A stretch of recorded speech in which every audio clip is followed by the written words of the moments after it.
নবদ্বীপ লীলা বিলাস আরম্ভ প্রকট হয়ে গেলেন। নবদ্বীপ লীলা তিনার আরম্ভ হয়ে গেল, তিনি এখন প্রকট হয়ে গেলেন। মহাপ্রভু যখন নবদ্বীপের লীলা অবশ্য করতে গিয়ে তখন প্রধান সহায়ক হলেন এই গদাধর পণ্ডিত।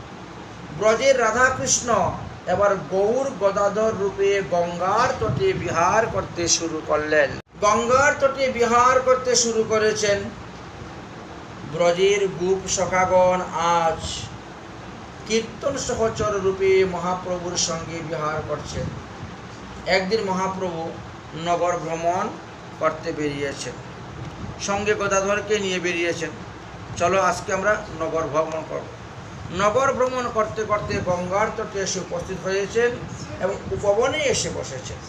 তখন ব্রজলীলার কথা মনে স্মরণ হয়ে গেল, বৃন্দাবনের কথা।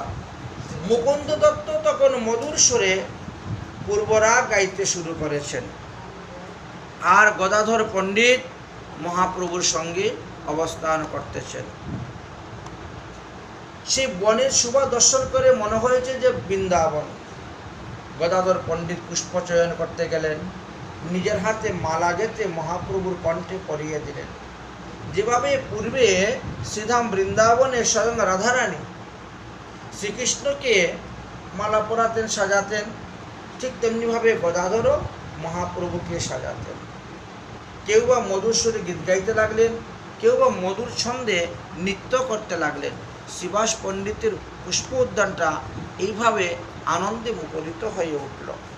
অতঃপর শ্রী গৌরসুন্দর গদাধরকে নিয়ে একটি বৃক্ষর মূলের বেদির উপরে গিয়ে বসছেন। বসে দুজনে ইষ্টপুষ্টি করতেছেন। আর এমন সময়ে শ্রী অদ্বৈত আচার্য এসে উপস্থিত হয়েছেন। অদ্বৈত আচার্য মহাপ্রভুকে দর্শন করতেছেন। মহাপ্রভু দক্ষিণে শ্রী নিত্যানন্দ প্রভু বসেছেন। শ্রীবাস পণ্ডিত একটা ফুলের মালা হাতে করে নিয়ে আসছেন। নরহরি সরকার তিনিও এসেছেন এবং চামর ব্যঞ্জন করতেছেন। শুক্লাম্বর ব্রহ্মচারী চন্দন ঘষতে শুরু করেছেন। মুরারি গুপ্ত জয়ধ্বনি দিচ্ছেন। মাধব, বাসুদেব আর পুরুষোত্তম বিজয় এরা সব লীলা অনুসারে কীর্তন করতে শুরু করেছেন। বিভিন্ন রাগ রাগিনীতে, শুধু খালি একটি রাগ নয়, মানে 6 রাগ 36 রাগিনী, সেই অনুসারেই সব গান শুরু করে দিয়েছেন। গান চলছে মনের আনন্দে। মহাপ্রভু নৃত্য করতে শুরু করেছেন।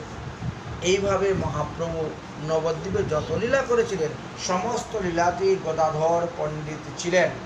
এমনকি কাজী উদ্ধার, জগাই মাদাই উদ্ধার, চাপাল গোপাল উদ্ধার, দেবানন্দ পণ্ডিত উদ্ধার, সবাতেই গদাধর পণ্ডিত। আচ্ছা, মহাপ্রভু যখন সন্ন্যাস গ্রহণ করলেন, সন্ন্যাস গ্রহণ করার পর যখন সচিমা আদেশ দিলেন যে যাও তুমি নীলাচলে গিয়ে বাস করো, তখন এই গদাধর পণ্ডিত নীলাচলে চলে গেলেন। নীলাচলে গিয়ে তিনি কি করলেন? তিনি ক্ষেত্র সন্ন্যাসী হয়ে গেলেন। মানে আমি আর নীলাচল ত্যাগ করে অন্য কোথায়ও যাব না, এই সংকল্প নিয়ে তিনি বাস করতে শুরু করলেন। মহাপ্রভু তখন কি করলেন? জগন্নাথ মন্দির থেকে সমুদ্রে যাওয়ার সময় রাস্তার মধ্যে একটা চটক পর্বত পড়ে। সেই চটক পর্বতের পাশে একটা বাগান ছিল। সেই বাগান থেকে মাটি কুড়লেন। মাটি কুড়ার পরে একটা বিগ্রহ বেরোলো, গোপীনাথ বিগ্রহ। সেই বিগ্রহে সেবা পূজার ভার গদাধর পণ্ডিতের উপরে অর্পণ করলেন।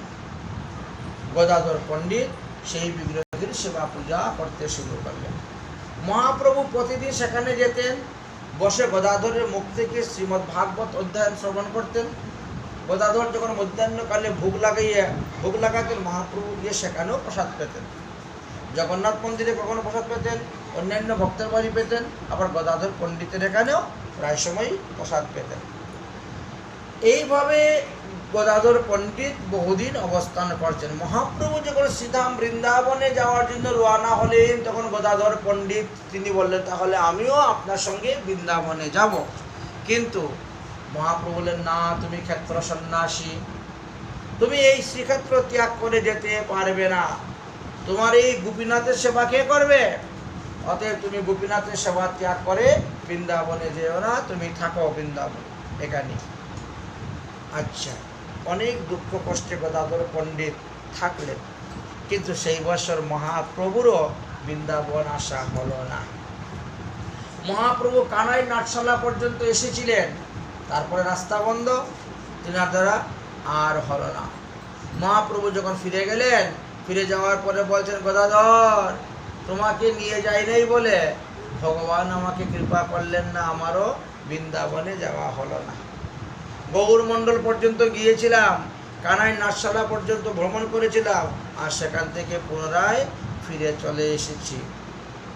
এইভাবে মহাপ্রভু গদাধর পণ্ডিতের সঙ্গে অবস্থান করলেন। এই গদাধর পণ্ডিতের কাছ থেকে দীক্ষা নিয়েছিলেন বর্তমানে আমরা যাকে